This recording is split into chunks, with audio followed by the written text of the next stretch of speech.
Welcome to Brands of Value. I'm your host, David Göz, and in this episode, I speak to Manuela Kohlhas about the theories and ideas that persist in B2B marketing. Manuela brings over 15 years of B2B and tech marketing. She's helped to grow several startups and scale-ups, 5 of which exited successfully. Her strength lies in making complex B2B products understandable through smart positioning and storytelling. Now Director of Product Marketing at PTC, she shares with us what ideas persist today. Hi, I'm Manuela Kohlhas, and in today's podcast, we're going to talk about the role of marketing as a strategic partner and why you should focus on emotion over promotion. Welcome to the show, Manuela Kohlhas. Hi David. So today in this podcast, we're going to talk about strategic marketing, but at the very first, we're going to talk about value because this podcast is called Brands of Value after all. So what's value to you? Well, I would say to me, value in business isn't just about the ROI or the efficiency. It's mostly about the relevance. So I remember working on a campaign for a very technical product that frankly wasn't the most exciting thing to market. But when we started showing how it freed up an engineer's time to actually innovate instead of firefight, the lights went on. So value is when customers see themselves in your story and believe that you're helping them get where they want to go. Awesome definition. I really like that sort of change in the perspective that someone can get through the value. How do you define strategic marketing, our topic of the podcast? That's a very good question. So I would say strategic marketing is more of being like a cartographer for a company where you really map the terrain. And it's not just about the campaign, but it's about deeply understanding the market, the customer, and where the business really wants to go. So I once joined a company where marketing was basically like the brochure team and the people who are like making the colorful pictures. But within a year, we had a seat at the product roadmap meetings and the revenue planning sessions. And why? Because we brought insights. So strategic marketing earns its place by asking the right questions and connecting the dots others often miss. Awesome, because that makes you a perfect fit for this podcast. I'm always advocating for bringing back the full piece of marketing into the marketing mix because it often gets reduced too much towards the promotion P. And I'm super excited to hear what you have to say about your favorite P, which is probably product. Am I right? I love the question. And yes, you're absolutely right, David. So my favorite P is definitely product, because when you work in tech, products evolve daily. And I love being close to engineers, understanding the roadmap, and really helping shape how that gets translated into market-facing value. And you can fake understanding. So if you really want to inspire customers, you have to start by understanding what they are actually buying. And that obviously starts with product. What makes you, Manuela, particularly experienced in this? How did you get to the point where you were like, oh yeah, product and the product P of marketing is my jam? I was always very curious about technology and about software. And so very long time ago, 15 years ago, I started to work for an open source software company. And that was really the starting point to dive deeper in the software and the product world. And it was also a very great start into this branch because it was in the open source bubble where the people really also have a certain mindset where they like to share their experience, where they like to collaborate on certain things to build. And at the end, for them, it's also about bringing value to the market. Now, earlier you said you once joined a company where when you joined, it was all about the promotion P, and within a little bit of time, you managed to turn it around so that marketing got a seat at the table. Could you dive a little deeper into that? Yeah, that's a good topic. So I would say you really have to advocate for the value you bring to the table in marketing. And for me, this also has to do something with like being bold and being brave. So if you have an idea, the half of the idea is also to fight for that idea and to have the right arguments why this is gonna work. And you have to be also quite, let's say, have to have the boldness to actually go for it, go with the idea, and then at the end also to measure it and show the results of that. And maybe that's a bit harder in the first time, but if you have done this like 2 or 3 times and you can really provide results and people can see the KPIs and the metrics as well, it really helps. So usually when I work with engineers or also with product people, they are very data driven. So it's a good thing if you measure what you can and measure what matters. We are all also aware that you can't measure everything and you can still be widely successful. One time I was working for a company with penguins as their brand. They even put it in the logo. And they sold licenses, software licenses. And with every license they sold, they also gave our adoption certificate from a penguin, from a Magellan penguin in Chile. And it was an endangered species, and the founders were very curious and passionate about the penguins. And so this is what they did. And this is a fact. You couldn't measure the impact on the brand, and you couldn't measure the impact of the customer relationship and the retention. But definitely it was helping them build relationship with their customers. And so on the one side, it really helps, especially with the technology people, to have results and to have metrics and to really bring data to the table. On the other side, you also have to be aware that you can't measure everything. Also an example of how giving back in terms of sponsoring a penguin can work in B2B as well. Isn't that something that people usually don't put together? They say it works in B2C, can't work in B2B. Could you put an opinion onto that? Yeah, that's a good point. But I feel like this initiative wasn't about giving back, but it was also a lot about being authentic and being bold. So I think it is a very bold decision if you are founding a startup, a technology startup in a SaaS company. You're working with enterprise clients like ThyssenKrupp, like Daimler, and then you decide like, oh, wow, I love Magellan penguins in Chile. They are endangered. Oh, let's put it on our logo and let's give out adoption certificates. And it was not giving back, but it was more like being authentic and true to their own values and combining that with the business. So it was also part of them bringing to the business. It was kind of like the human factor, I would say also. Mm-hmm. And the funny thing is the customers also could take a look at their penguin via webcam. So they could see like how the penguins got some babies and how they're grown. And I would say, it was something, the relationship with the customer was growing, just like the penguin babies were growing. And this was a lot about really putting the emotion into the center, even if you had a very technological product and the software product. So this is what I really liked. Talking about software products, what's so special about software products and their marketing? Yeah, I would say tech products are like living organisms. So they shift, they update, and they pivot. So marketing has to keep up and act as a translation between the complexity and the clarity. So imagine a product with 14 core modules, each owned by a different team, and then being tasked with creating one story that makes sense to a buyer in probably 30 seconds. So that's where the magic really happens, when this complexity becomes simplicity. Just making complexity into simplicity, is that the job of the communication, or where does that happen? I would say this is definitely like a combined effort, but I see that mostly in strategic marketing and on the messaging side, on the product marketing side. And people often think that marketing is like nice to have and polish at the end. But, especially in B2B, if you don't embed marketing from the very beginning, you're always just catching up. So I've seen companies launch great products that fail because they didn't tell the story right.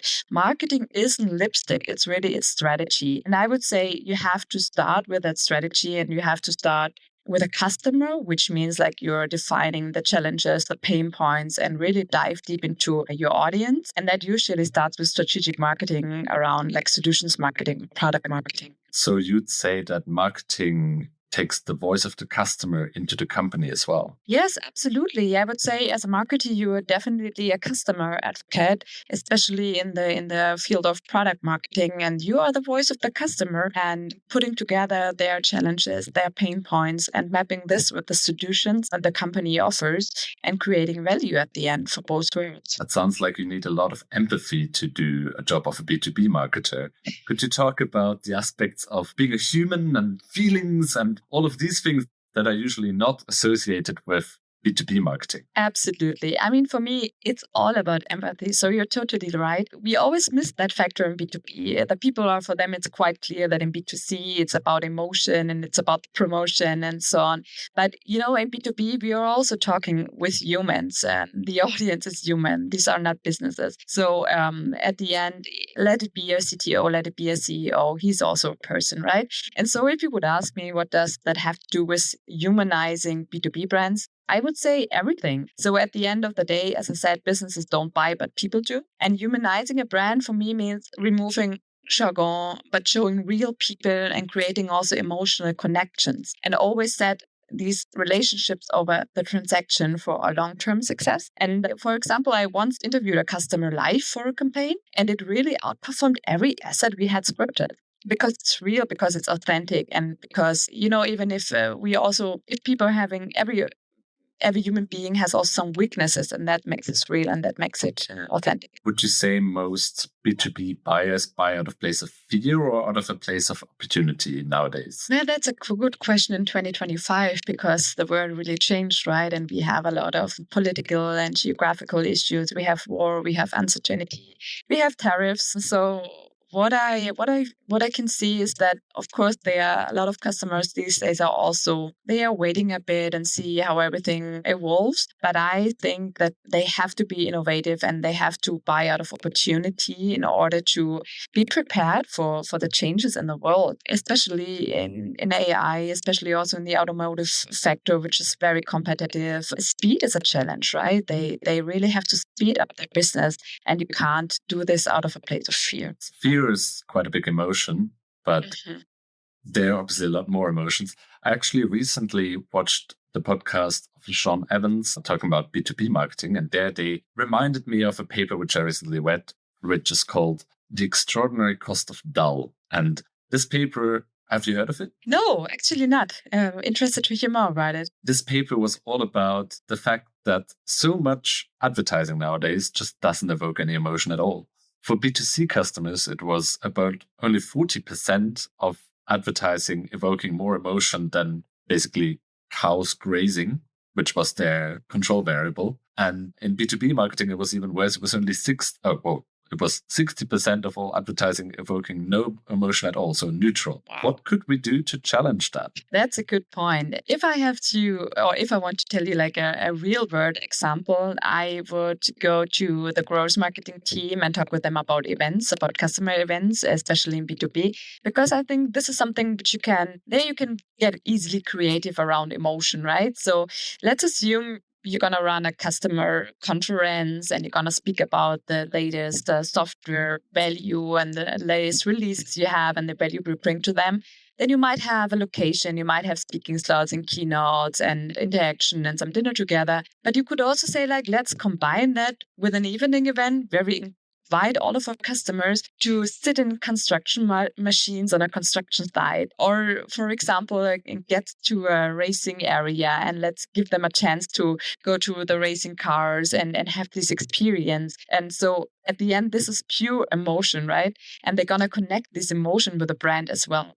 So we actually have done this, what I just said, and our customers were talking about this like for years. And it was always then connected with the company as well, of course. And so I think that's like a super easy possibility, especially in event marketing, to get creative here and really to put this emotion from also in B2B in the focus and in the center. So you've talked about the mechanic of going for events, but what other aspects or where in the marketing mix of a B2B software company can you also go for the emotional connection, or where else? Well, I mean, I think if you really start to talk about the pain points and the challenges in the very beginning, when you create the messaging and when you create and put together your marketing strategy, then this also is in the emotional center. And so it's a huge difference if you start with like the features and the product and explaining some technical features, or if you're really telling a story and if you would really say like, okay, let's bring this from product to a really narrative and a story we want to tell about the value we bring to the table. And that's quite I would say this is something which is very essential nowadays, especially in B2B marketing. You usually talk to the known buyers in a marketing B2B environment. How can you, however, make sure that these emotions that you invoke with the people you know that you talk to also carry over to maybe the second or third layer of decision makers and the people, the unknown buyers, so to speak? I would say it's about brand, it's about thought leadership and content that really educates. So, these people usually aren't filling out forms. They are learning. They are searching for a solution. They are searching to fix something that they get bothered, or to be more efficient, or to save time. And we really need to be where they are So offering value before asking for a click. That's for me like the essential. So you are a big advocate of creating a learning environment. So is there a need for great information, like in form of videos, or where do you send people to get this emotional connect when they're maybe not the first line contact with you? Yeah, as I said before, for us in the companies I work for, it worked very well to really let the customers speak. So to not tell anything from our side, but to really ask our customers how they feel about it. For example, if you create videos with them talking about their challenges, but also what probably haven't worked very well or what challenges have been during the process. This is something which is really a good thing for us who might be in the same situation to really learn to educate around this. And then, of course, you have to adjust your content strategy to the different stages where you want to meet the people. What role does brand actually play in B2B marketing? Brand is your silent salesperson. So when people trust your brand, sales cycles shorten, win rates improve, and recruitment gets easier. And also, I would say churn goes down. So brand isn't really fluff, but it's fuel for your company. So the second layer of buyers maybe also get influenced by brand a lot. Absolutely. I'm a huge advocate of that. And I can tell you really good example from PTC, where I'm working currently. In 23, we started with this challenge to humanize the brand and to focus more on the brand experience. And we had 6,000 employees and our revenue was 1 billion. But within 13 years, we've grown from 6,000 to 7,000 employees, which is, it's nice to have, but it's not really a big gap. And we've grown from 1 billion to 2 billion revenue, which is also it's nice, but it's not really exceptional. But the interesting thing is our brand value has grown from 2 billion to 22 billion. And this is really a quantum leap, especially for our branch where we are in a niche with a software with B2B. And so this is something just very interesting. And even Forrester has some reports around companies who have more ROI because they are focusing on the brand and the brand valuation and really the relationship and the long-term goal instead of quick wins. So now I'm mostly in B2C marketing. How does one build a great brand in B2B? That's a good question. You tell me, David. Well, it totally depends on which industry you are, right? And probably that might be also quite subjective for us marketers out there. For me, it's again coming back to emotion and coming back to really, the trust and having people which are really trust you and the people behind and not just like buying a product or a feature, but really want to have a relationship with you. So what are the measures you would take to build a brand? Say you're a startup, you're in year 3 of your startup, you've got some sales coming in, you're already profitable because before that, maybe in the first 3 years, you shouldn't really touch brand too much. It's good to start with it, but maybe not too much. How would you start building up that trust? I mean, again, I would say what I just said, trying to really dive deep into what drives your customers and really try to understand them and the market challenge. And honestly, I've worked for 10 plus companies within the last 20 years, and everybody is jumping directly into execution, or a lot of people, a lot of marketing teams are jumping directly into execution and not really starting with the basics and getting the basics right, which is like a very solid market research, which is a very solid customer research, and really understanding the customers and your audience and where they are. A CTO is different from a CEO and is different from a systems engineer. And so this is something I would say this is really an art to find out what drives this person and then creating a solution with mapping that and creating this value. It sounds very easy and it sounds also very intuitively and very logic to do that. But honestly, the companies I work for, I haven't seen that very often. So that's a good start, I would say. And then secondly, also, and this also sounds very simple, but we all know that the biggest gap is between knowing and really doing is to actually do what you say. So it's about being reliable. And if you promise to a customer, we're going to have this feature within the next 6 months, but after 2 years, you don't have this feature yet, they're going to lose trust. And this is not a good situation to stick with a brand and stick with the company. So there are 2 very important things for me to do, which sounds easier than it actually is. So in summary, it's having empathy for the customer and really truly understanding what they need and want and how they act. And on the other hand, ensuring that this trust is never broken, that you deliver on the promises you make, because that's the biggest currency that you can have in B2B marketing. Yes, absolutely. I think that's a good summary. And I would add to that it's also equally important to understand what you are selling. So especially in strategic marketing and also in product and solutions marketing, you need to have a natural curiosity for the products and what you're selling, and try to really dive deep into these products as well and understand them.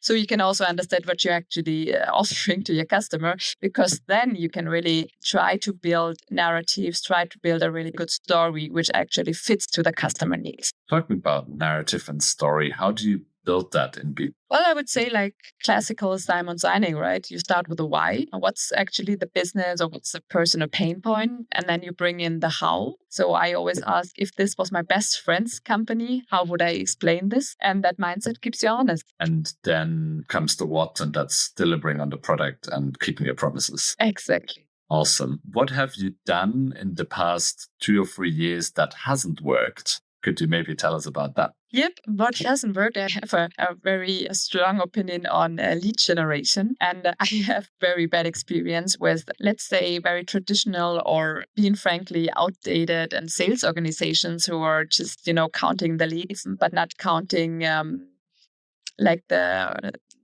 conversations. It's a lot of organizations still just counting the leads, and then you have this game between sales and marketing where the sales leaders come and say like, oh, we need more leads, and then marketing says, but we have more leads than ever.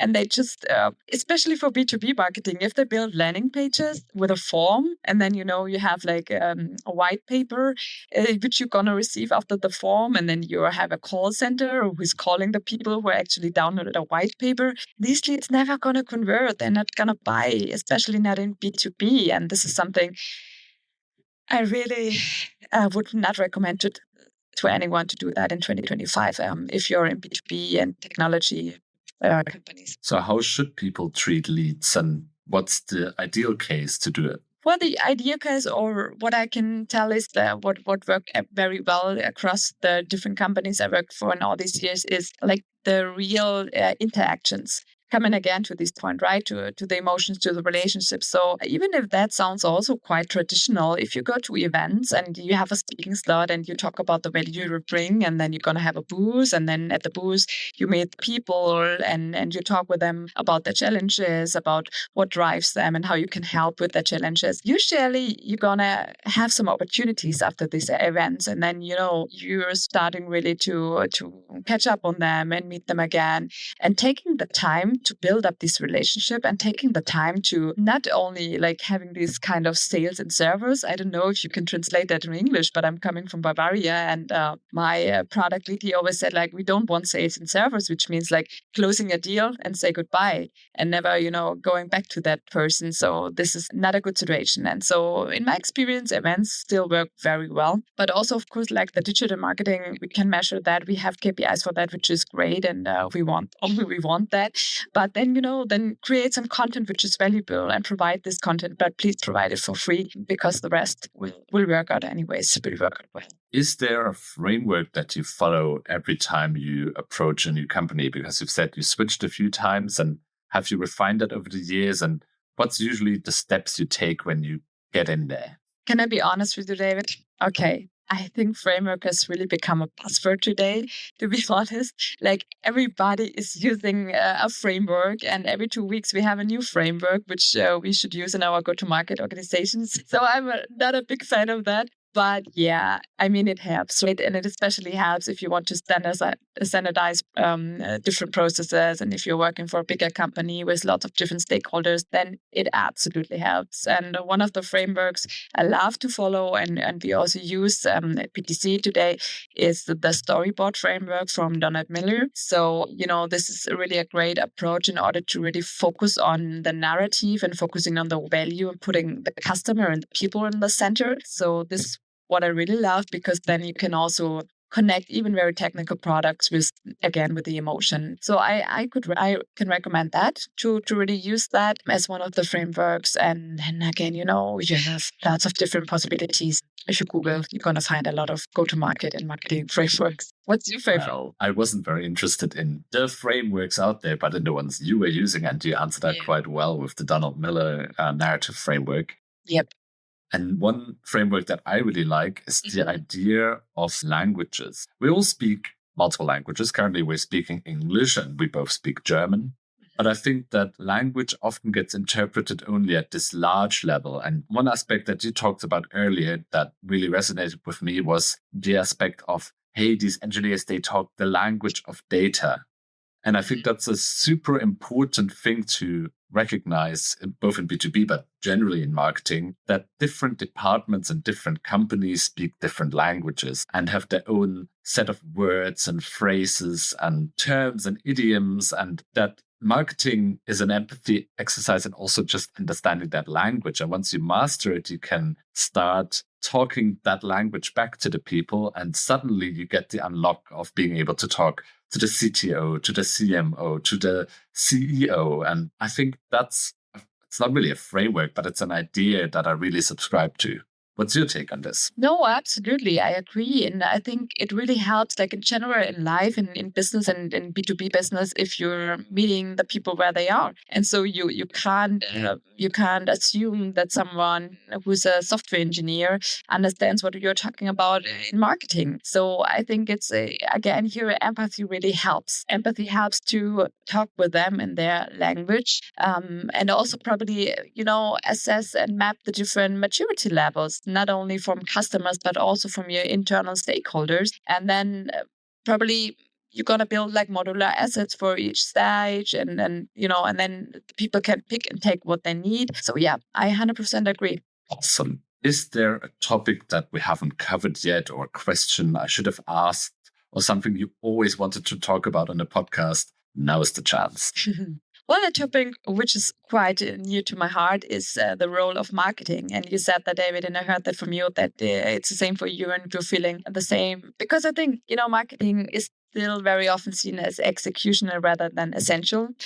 And yet in complex B2B environments, marketing is often the only function that can hold the entire customer journey in its hands. It's from awareness to advocacy. And we're not just supporting sales, but we're really a strategic partner. And if we don't talk about this, we'll keep missing the chance to lead. And this is something which I really like to emphasize. And I have the feeling that it's changing again. So I feel like the role of marketing and also, again, the role of brand changes. So I feel more of like a revival of brand as a strategic asset, and that marketing is also a revenue function and not only a support team for sales. And this is, I'm glad to see that. Awesome. So would you say there's a revival of marketing in the wake of the whole AI revolution as well? Is there more of a need to strategically differentiate from others because now it becomes even easier to market? That's a very good point. I haven't thought about this, but for sure I could feel that during the corona pandemic and afterwards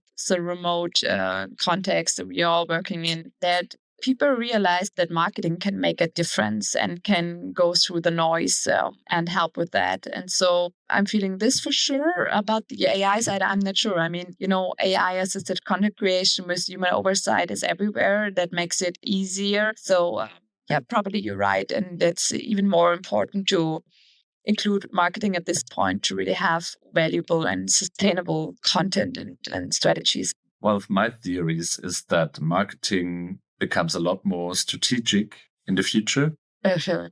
And that in a world of endless possibilities enabled through learning algorithms, it becomes much more important to choose what not to do, and that is strategy. And then being able to judge what came out of the generative algorithms and say, this is aligned with what we chose to do, and this is following an idea. And this word idea is very fluffy, I know, but that's where I think a lot of the creative work will go into developing ideas and strategies that align a whole set of outputs generated through real world creation and generative creation. Right. And I mean, that's also focus, right? Focus is not only on like doing the right things, but it's also on the things you're should stop doing. Awesome. What trends do you see emerging currently in B2B marketing? I think we covered that already a bit. So what I can feel is that, brand is really getting back to more strategic asset and getting back to having more relevance for companies standing out in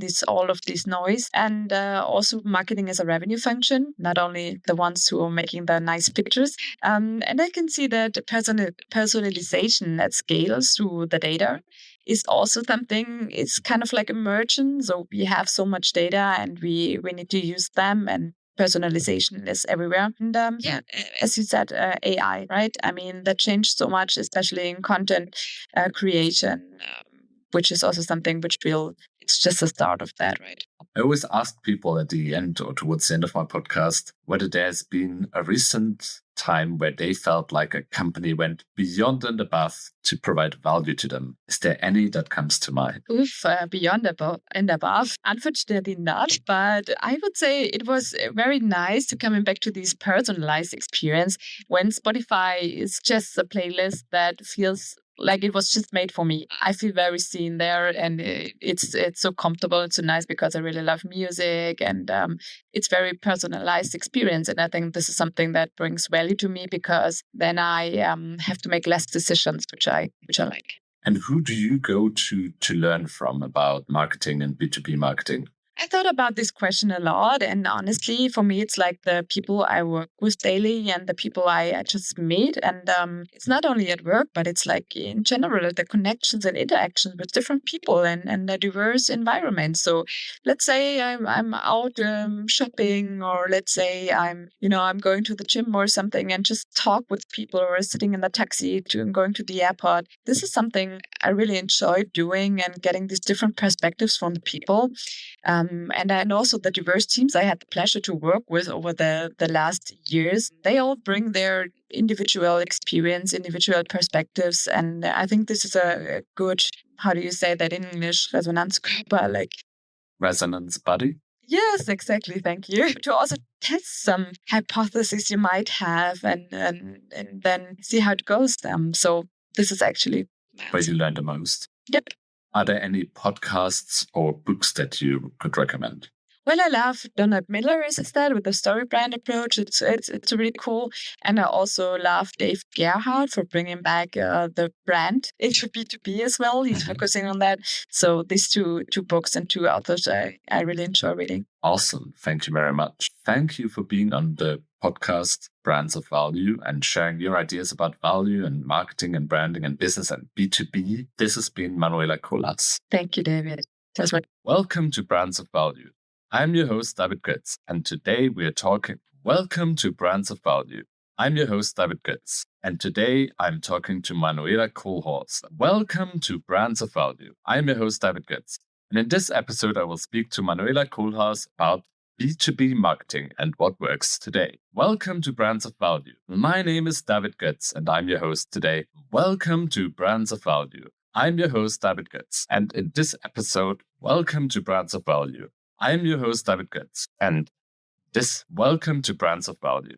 I'm your host, David Göz, and in this episode, I'm speaking to Manuela Kohlhas about B2B marketing and what works there today. Welcome to Brands of Value. Welcome to Brands of Value. I am your host, David Göz, and in this episode, I speak to Manuela. Welcome to Brands of Value. I'm your host, David Göz, and in this episode, I speak to Manuela Kohlhas about the theories and ideas that persist in B2B marketing. Manuela brings over 15 years of